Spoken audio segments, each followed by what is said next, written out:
What's up, my Lehman? So it's on the back of my last video, and I'm going to talk about how I have programmed myself to deal with social anxiety. And this is extremely unconventional. No one taught me how to do this. I don't know where I came up with it. I just found that it worked. So what I do, well, actually now come to think of it, I was already using this mechanism of dealing with the anxiety, that anxious energy that causes social anxiety. I have heard something similar in Windigoon's conspiracy theory tier video where he talks about there's a theory that you can channel the dense energy that is depression and you can use it, like you could basically take a negative force and use this energy and channel it in a positive way. And I think that's true to a degree with stuff like depression. But anyways, that's kind of to give you a bit of an idea what I'm getting at when I'm dealing with social anxiety. So this is my module. So for all that anxious energy that is just kind of like swimming around inside me when I'm like, the more people I'm around, the more anxious I get. The more people talking, the more that just ramps up and goes zzz. But what I do is I just just kind of like a waterfall almost, just take that energy and I pour it out of my mouth into talking and into discussing. This is why I have it, well, partially why, I think also because I'm ADD. I have a tendency to go on tangents and rants, but can also get like very deep on topics. Like I had some of the deepest discussions that I had in a long time last weekend, and was able to do so without going in tangents, or if they were tangents, they were related tangents. So in a nutshell, instead of using that energy or letting that energy just at its own behest shut myself down and make myself introverted. And for a long time, particularly when I was a homeless drug addict, I really shut myself off from the world. I really became quite introverted. And I'm glad that I developed this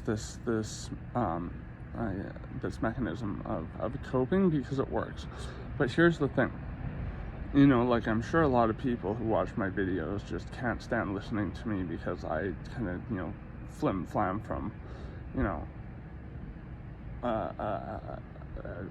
a dialogue to a semi-related part of dialogue that just branches off, basically a tangent. I tangent a lot, but I usually do direct it back to what I'm talking about or tie it into what I'm talking about. So those who are patient will usually enjoy what I'm saying. Not that I'm in any way trying to imply that what I'm saying is worth hearing. That much is up to you. That's one of those things that it's not up to me to decide,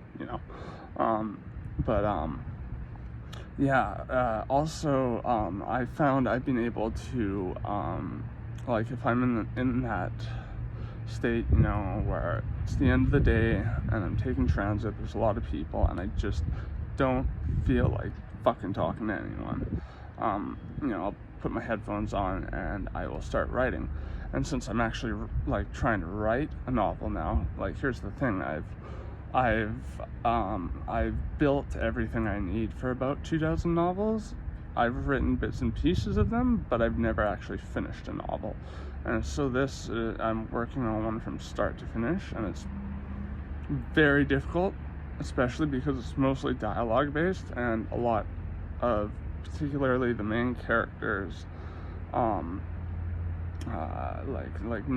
his detrimental attributes, particularly his obsession with suicide and dying in the most painless way possible, and really punishing himself with alcohol and Percocet and Xanax and then Dexedrine while he's working.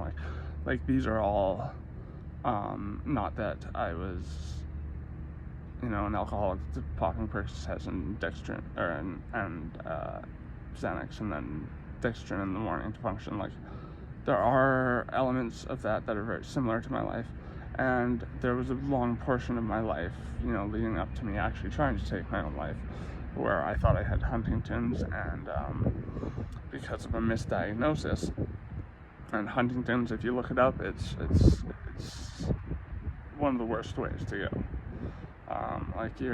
It's like MS, your muscles atrophy, and you can't care for yourself. And so I remember I became suicidal, and but I wanted to do it legally. I wanted to be legally euthanized, and I do believe that, like, if I was to get a terminal illness, I would want to be, I would want to do medically assisted suicide, because, I'm not advocating for this on anyone's part. That's whatever you feel about that subject is up to you. But personally, I regard it as reclaiming death, reclaiming our own mortality, the thing that it instills in us, like this deep seed of existential dread that drives so much of the behavior that disturbs us on a daily basis. But anyways, yeah, that's the character is kind of doing the same thing, because he's a crime scene cleaner. Crime scene cleaners, it's exactly what the name suggests. They go and they clean up the gore left over from a crime scene. And so since this guy is well liked by this alcoholic precinct of fat detectives, and since he does actually give them helpful tidbits just from observing what's in the aftermath of the scene, they call him back a lot. And I've been writing a lot of dialogue, because I really want to paint what type of individual this is, and also the story is extremely, I'm already notorious amongst people who know my stories for them being very violent, but not violent in a horror movie, quick, slice someone in half kind of way, but we're gonna show you the inhumanity that's happened here, and we're gonna painstakingly go over every inch of it, kind of stuff, because I want people to know the reality that there's horror. There's horror that happens around us on a daily basis, and just to pay more attention to these things, not in any way like Eli Roth style exploitation of, oh, isn't this gory, fucking those effects are so cool, aren't they?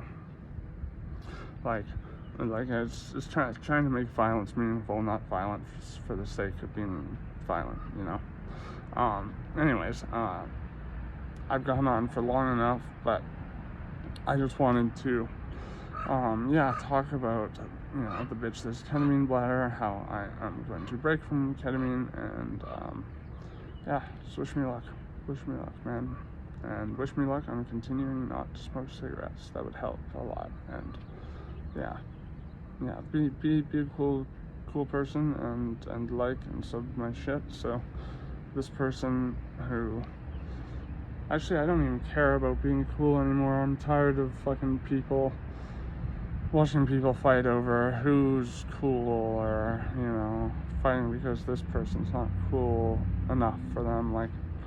Fuck being cool, man. If you have friends who you can chill with and just be completely honest with, and know that anything you say to them and that they say to you will be held in confidence and not be manipulated and hijacked and turned into a gross lie, so that the person who they confided in can feel like they're getting attention for saying something scandalous about someone else, then that's great. That's what I think's cool. being able to go with friends and to chill and to not worry about trauma and just drags like that. And especially for me, because the way my brain works with my chronic pain conditions, I know, well, it's really chronic pain and it's just such a miserable existence. I know, I'm not trying to sound like I'm bitching or anything, but I just want to tell you how it works. It's like my brain takes in anxiety or stress, and like immediately that turns into nerve pain. So being around people who are, say, fighting for like completely flippant shit that I don't see why they're like, at each other's throat for the stupidest reasons to begin with. It's caused me stress, caused me to hurt, and just want to go, fuck this. Let's blow this popsicle shack, Anyways, it was a beautiful day out there. I'm gonna, make an effort to try and get out and do something. Anyways, peace.